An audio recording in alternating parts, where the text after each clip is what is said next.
పెసరట్టు అనేది మెత్తగా పర్ఫెక్ట్గా రావాలంటే 3:2:1 రేషియోలో మనమైతే పప్పునైతే నానబెట్టుకోవాలి. అంటే 3 వంతుల పెసరపప్పుకి 2 వంతుల బియ్యాన్ని 1 వంతు మినప్పప్పునైతే మనం నానబెట్టేసుకోవాలి ఫ్రెండ్స్.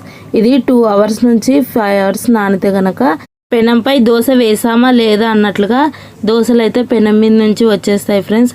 చాలామందికి దోశలు వేసేటప్పుడు పెసరట్లు అనేది పెనంకి అంటుకుపోయి విరిగిపోతూ వస్తుంటాయి. కానీ సరిగా నానకపోవడం వల్లనే ఆ ప్రాబ్లం అనేది జరుగుతుంది. ఈ సమ్మర్లో అయితే మా ఊర్లో పచ్చిమిరపకాయలు అయితే కారమే ఉండటం లేదు. అందుకే నేను ఎండిన మిరపకాయలను అయితే ఒక 4-5 వేసి కొద్దిగా సాల్ట్ వేసి మిక్సీ పట్టేసుకున్నాను. మీకు ఇష్టం ఉంటే కనుక ఇందులో అల్లం కూడా వేసుకోవచ్చు.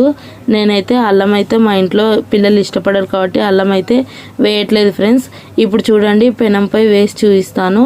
పెనంపై వేసామా లేదుగా అన్నట్లుగా దోశ అయితే వచ్చేస్తుంది ఫ్రెండ్స్.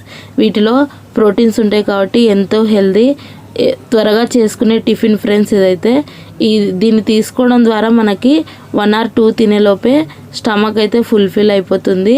ఇందులో మోర్ ఫైబర్ ఉంటుంది, మోర్ ప్రోటీన్ ఉంటుంది. చిన్నపిల్లలకు పెట్టడం ద్వారా చాలా హెల్దీ ఫ్రెండ్స్. క్విక్గా చేసుకునే రెసిపీస్లో నేనైతే పెసరట్టుకు ఓటేసేస్తాను. ఎంతమందికి పెసరట్టు అంటే ఇష్టం, మీరు పెసరట్టు ఏ ఈక్వల్ క్వాంటిటీతో అయితే చేసుకుంటారనేది కామెంట్ చేయండి ఫ్రెండ్స్. మోర్ వీడియోస్ కోసం ఛానల్ అయితే సబ్స్క్రైబ్ చేసుకోండి. ఇప్పుడైతే నేను కారపొడిలో కొద్దిగా నెయ్యి వేసుకొని పెసరట్టు అయితే తినేస్తున్నాను ఫ్రెండ్స్. నాకైతే పెసరట్టులోకి పల్లి చట్నీ, పుట్నాల చట్నీ కంటే కారపొడితోనే చాలా ఇష్టం.